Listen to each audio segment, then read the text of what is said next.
Assalamualaikum warahmatullahi wabarakatuh. Perkenalkan nama saya Muhammad Tafa Yusuf Fadilah dari kelas 12 IPA 7, absen ke-22.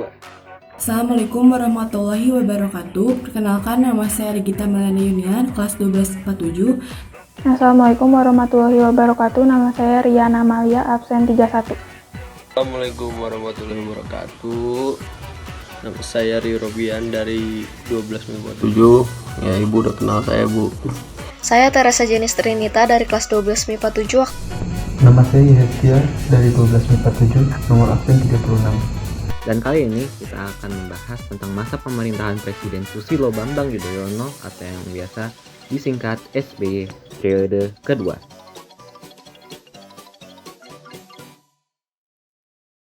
Jadi diangkatnya Bapak Susilo Bambang Yudhoyono dan Budiono menjadi presiden dan wakil presiden itu dikarenakan hasil pemilu.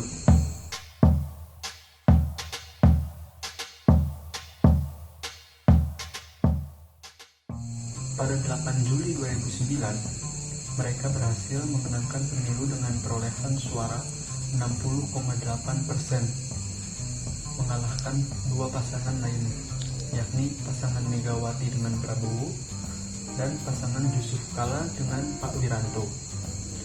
Pasangan Susilo Bambang Yudhoyono dengan Budiono ini berhasil memenangkan pemilu lewat satu putaran langsung. Di sini saya akan menjelaskan materi siapa Wapres dari Bapak Presiden SBY Jilid 2. Bapak Budiono, nama lengkapnya Profesor Dr. Budiono BSc MNC, beragama Islam, tepat lahir di Blitar, Jawa Timur tahun 1943, berkewarganegaraan Indonesia, memiliki satu orang istri yang bernama Herawati Budiono dan dua orang anak, yang pertama Ratriana Ekarini dan yang kedua Dios Kurniawan.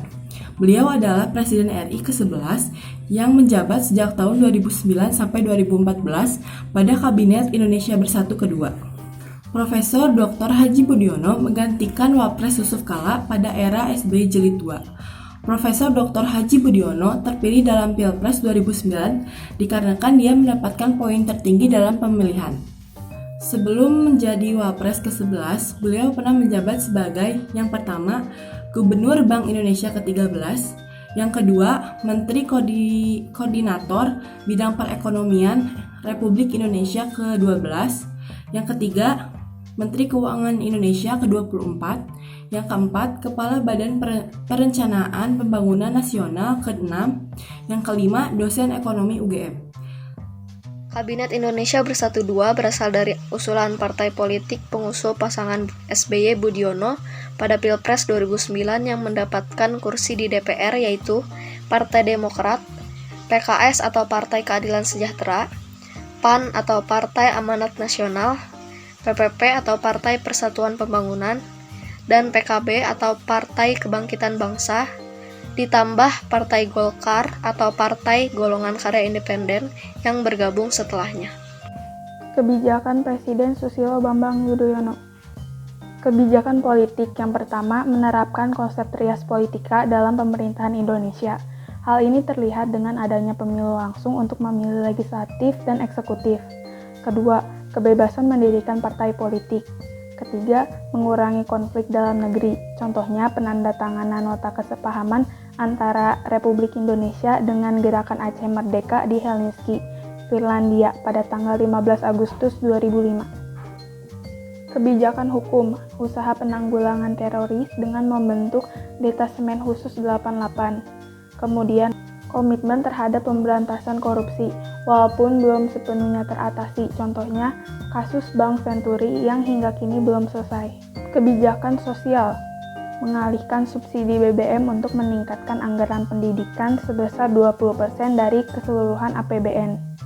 Kedua, kebijakan bantuan langsung tunai atau BLT bagi masyarakat miskin, namun dalam pelaksanaannya BLT ini banyak yang tidak tepat sasaran. Kebijakan ekonomi, kebijakan pemerintah yang berfokus pada disiplin fiskal yang tinggi dan pengurangan utang negara. Hal ini berdampak pada Indonesia mampu bertahan dari krisis global pada tahun 2008. Indonesia kembali menjadi pilihan investasi asing. Naiknya indeks harga saham gabungan Indonesia yang mencapai angka 3.800. Selanjutnya, mengurangi subsidi BBM yang mengakibatkan harga BBM naik yang menimbulkan kontroversi.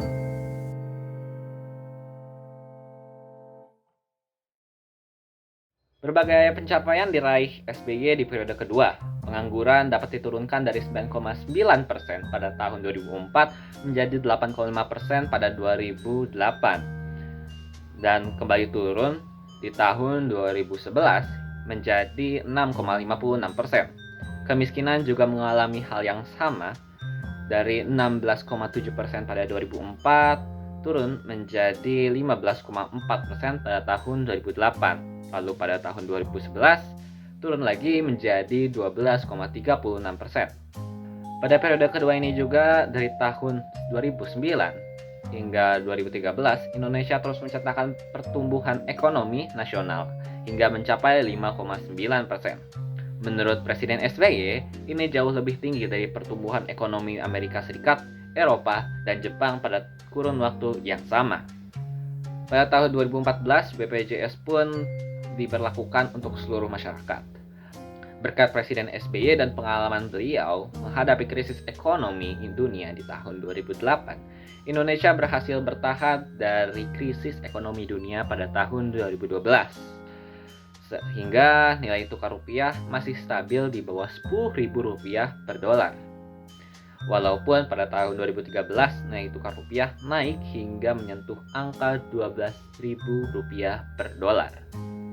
Walaupun memiliki banyak pencapaian, periode kedua dari Presiden SBY dianggap sebagai periode kesempatan-kesempatan yang hilang atau missed opportunities. Presiden SBY menikmati dukungan besar di parlemen di periode kedua, tetapi dia gagal untuk mendorong reformasi struktural yang sangat dibutuhkan, misalnya penghapusan subsidi bahan bakar minyak.